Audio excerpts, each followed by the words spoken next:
Hello everyone and welcome to my The Bold and Beautiful Always channel. I'll stay in Italy with him. Brooke says she won't go back to Los Angeles with Ridge after marrying Nick. The historic villa terrace was covered in the golden light of Tuscany's late afternoon, which gilded the edges of the cypress trees that stood guard along the road and caught the dust motes whirling in the air. The undulating hills below, dotted with olive groves and vineyards, extended towards a horizon mellowed by the summer mist. It was a picture postcard setting that was so beautiful it was almost unbelievable.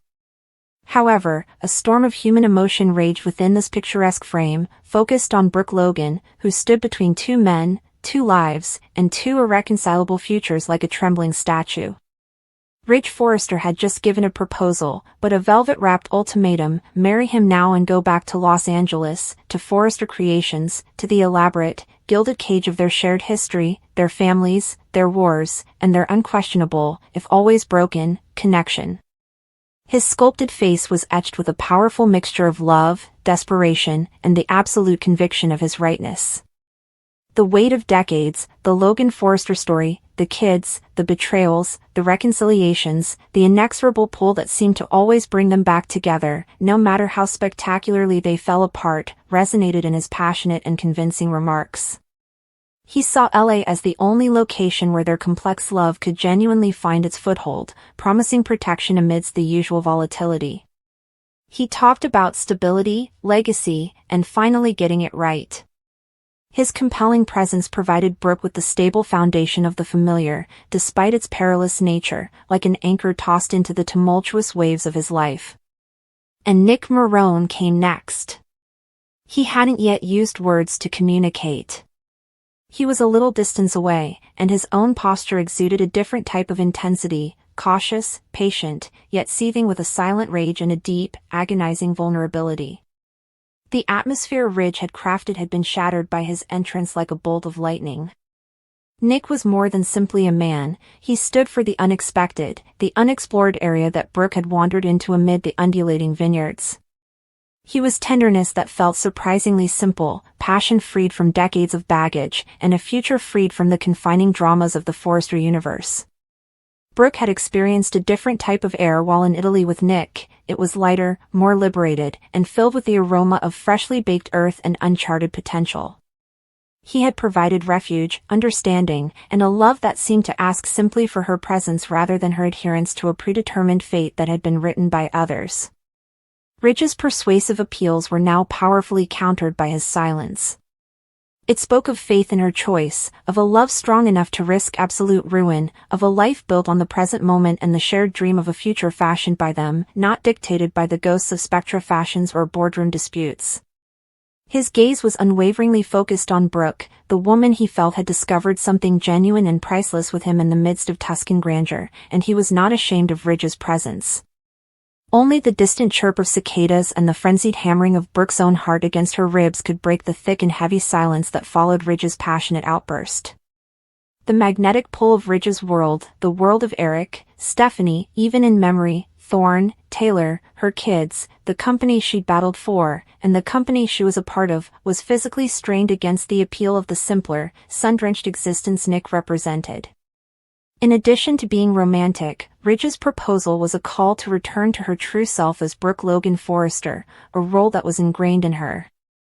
Refusing to say yes seemed like ripping out a piece of her own past, ignoring the indisputable magnetism that still existed between them, and possibly permanently destroying her relationships with her kids.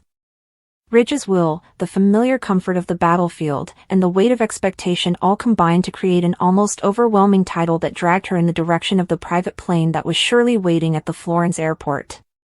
As she gazed at Ridge, she could see the love blazing in his eyes and his unwavering conviction that this was their only option. She witnessed the future he depicted, the reunions, the family get-togethers, the artistic victories at Forrester, the arduously earned tranquilly following numerous storms.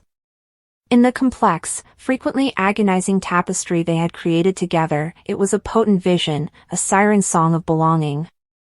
Then she turned to look at Nick. She could see the quiet firmness in his posture, the small tension in his jaw that revealed anxiety, and the unshakable commitment in his eyes that offered no manipulation.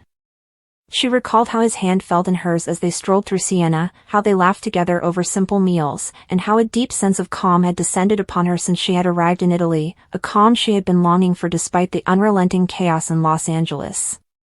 There were no complicated family ties to manage on a daily basis, no landmines from the past waiting to go off, and no ghosts of Taylor or anybody else threatening their happiness when they were with Nick.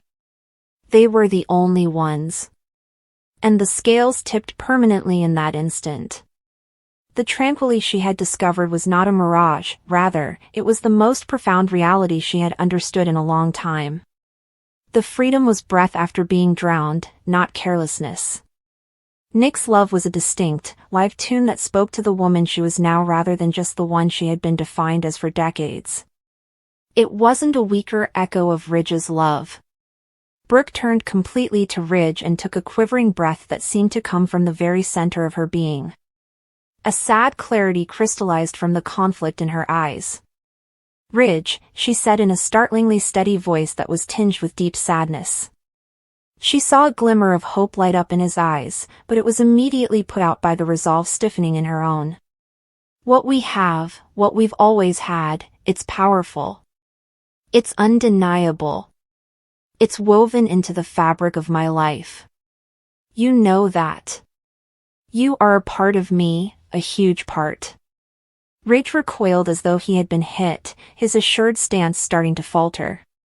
"But coming back to LA, marrying you now, it feels like stepping back onto a battlefield I just escaped. It feels like choosing the known pain over the terrifying possibility of real, lasting peace." Brooke went on, "You talk about stability, about getting it right," her voice growing stronger with each sentence as the confidence flooded her. "But Ridge, how many times have we tried? How many times have we shattered each other and everyone around us? L.A. Forrester Creations, it's not just a place or a company. It's a vortex. It pulls us back into the same destructive patterns, the same jealousies, the same wars. I can't. I won't go back to that. Not now. Maybe not ever." The finality of her voice was a chilly breeze that blew across the balcony. Ridge's expression distorted, bewilderment turning into genuine, incredulous sorrow. "Brooke, you can't mean this," he said in a raspy voice. "This is a fantasy. This, him." He shook his head and swung an angry hand at Nick. A wounded animal backed into a corner, his desperation was evident. "It's an escape, a fling in the Italian sun. It's not real. Real is back home, with your family, with me, building the life we were intended to have," he said. "Think of Hope. Think of RJ. What are you doing to them? To us?" His remarks on the kids twisted uncomfortably like a dagger. For a brief moment, Brooke closed her eyes and saw the faces of her kids flashing in front of her. The weight of guilt was palpable. When she opened them, however, the resolve remained intact, albeit tempered by pain. She said, "I love my children more than life itself," with tears still in her eyes. "And that love is why I need to do this. I need to find out who I am outside of the constant war zone. I need to know if peace is possible for me. If I come back now, Ridge, filled with resentment and this suffocating dread, what kind of mother would I be? What kind of wife?" She gave a sad sigh. "I'd be the same broken Brooke, trapped in the same cycle. I can't offer them that. Not anymore." Then she looked across to Nick. He had an incredible hope that was almost painful to see, and his eyes were wide. He stepped forward uncontrollably. When Brooke looked him in the eye, a wordless exchange took place, a commitment, a common understanding, an affirmation. Drawing herself to her full height, she appeared almost ethereal, burning with her choice as the fading sun caught the flaming strands in her hair. When she spoke again, her voice was powerful and clear, piercing the tension like a bell, resonating off the villa's old stone, and reverberating over the peaceful hills. It was a pronouncement that rocked Ridge's world and solidified her own course.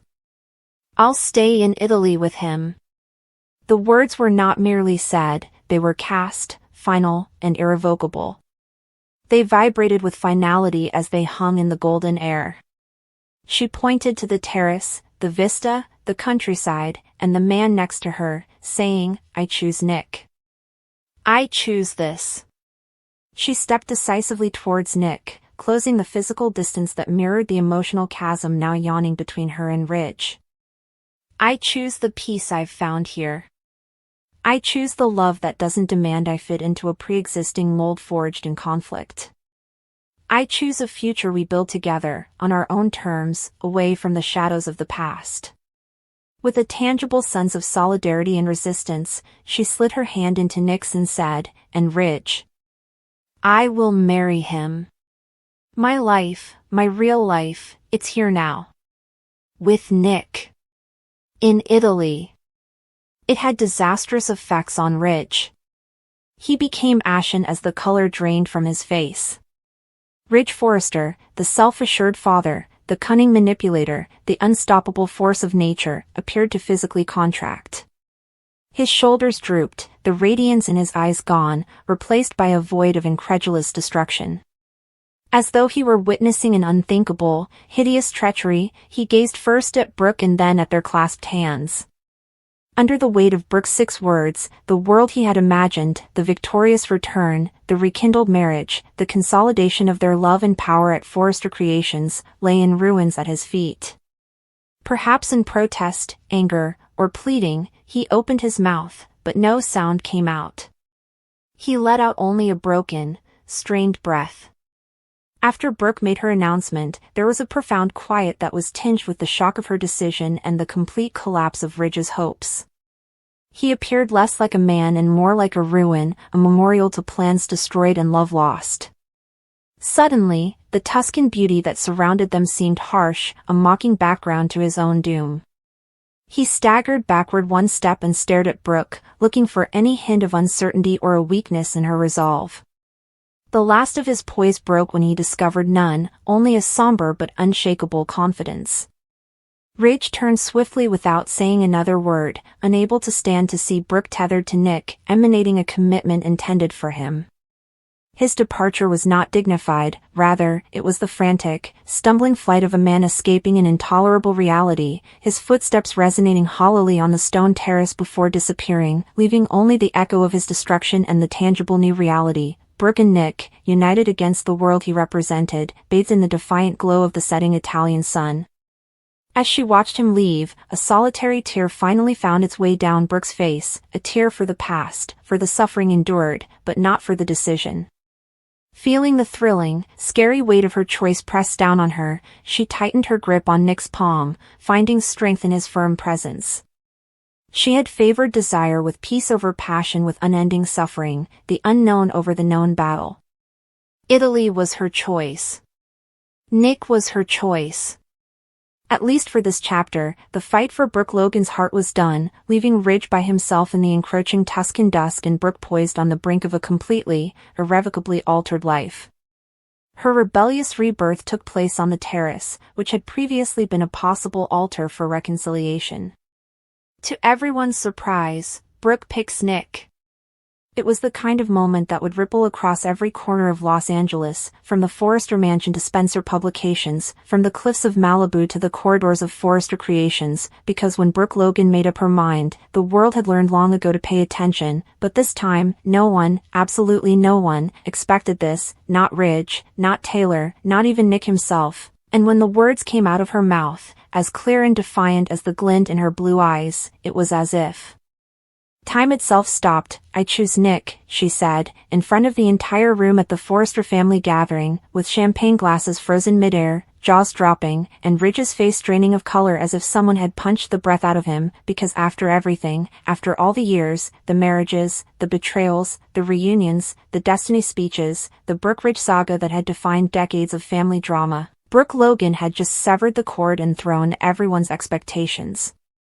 into the wind by turning away from Ridge Forrester and back into the arms of Nick Marone, the man who had once carried her through a firestorm of scandal and loss, and who now stood stunned, speechless, blinking in disbelief as Brooke walked across the room to take his hand. No hesitation, no apology, just raw conviction. And what made it even more powerful was that it wasn't some vengeful ploy or dramatic retaliation for Ridge's recent betrayal, though yes, Ridge had once again been caught in emotional limbo between Brooke and Taylor, offering promises to one while seeking comfort in the other. But Brooke had reached the point where tears were no longer currency, where romantic history was not enough to guarantee loyalty, and where what mattered most wasn't who should be her partner, but who actually showed up for her when it counted. And Nick had done just that, quietly, consistently, without fanfare or manipulation, being there for her when she needed strength, when she felt adrift, when the golden facade of her destined romance with Ridge crumbled for the final time. And it was in those moments, the quiet, private ones, that Brooke rediscovered not only Nick's enduring love for her,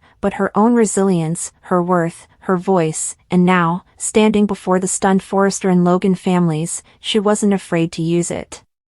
She spoke calmly but firmly. "You all think I belong with Ridge, but the truth is, I've waited too long for Ridge to fully choose me, to stop hesitating, to stop turning to Taylor whenever things got complicated. I'm worthy of better. Consistency is something I deserve. I deserve a man who respects me in addition to loving me." And Nick has never stopped seeing me, not the fantasy, but the real me. Still in the process of getting over the shock, Nick finally found his voice, whispering her name like a prayer, his eyes glassy as he gently drew her closer, not with the arrogance of a prize-winning man but with the respect of someone who knew he had been given a second chance he never imagined would come. This wasn't a game, this was her truth, and nothing he could say would take away the years of hurt, the nights she cried while he stood by Taylor's side, the times he made her feel like a backup plan instead of the center of his world. Ridge's silence was deafening across the room, his hands clenched, his lips parted as if he wanted to protest, to say it wasn't real, that Brooke was just lashing out. Taylor, standing by the hearth, looked at Ridge for a moment, her face unreadable. Was it one of victory? Sadness? Solace? Perhaps all three, but the triangle was no longer important because Brooke had completely left it and redefined her own narrative. Hope, who had consistently defended Ridge and her mother as endgame, appeared to be caught up in the chaos, her eyes wide as she tried to comprehend how the well-known story had suddenly been upended and recast in front of her. Perhaps sensing the spark they hadn't seen in years in Brooke, a woman no longer motivated by romantic illusions but by self-respect, Donna and Katie exchanged knowing looks. And Nick's heart suddenly grew with cautious excitement because, after everything, the loss of their kid, the breakdown of their marriage, the years apart, she was here, now, choosing him. Nick had long accepted that he would only love Brooke from a distance, seeing her suffer Ridge's repeated heartbreaks. Ridge stayed put as the astonished crowd started to slowly dissipate, muttering incredulously, his heart thumping with questions, regrets, and disbelief. How had he lost her this time? For good? One time, Brooke turned to face him and gave him a tiny, melancholy smile, one of closure rather than cruelty. "Ridge, you will always be important to me. However, I will no longer wait for you." And with that, she left, toward the terrace, holding Nick's hand, their silhouettes framed by the California sunset, a visual representation of a fresh start that no one had dared to foresee. They had all been astonished by Brooke Logan, but maybe more than anyone else, she had shocked herself by finally choosing the love that kept her stable rather than tearing her apart. Brooke realized that she was soaring this time instead of falling as Nick put his arm around her waist as the waves smashed below.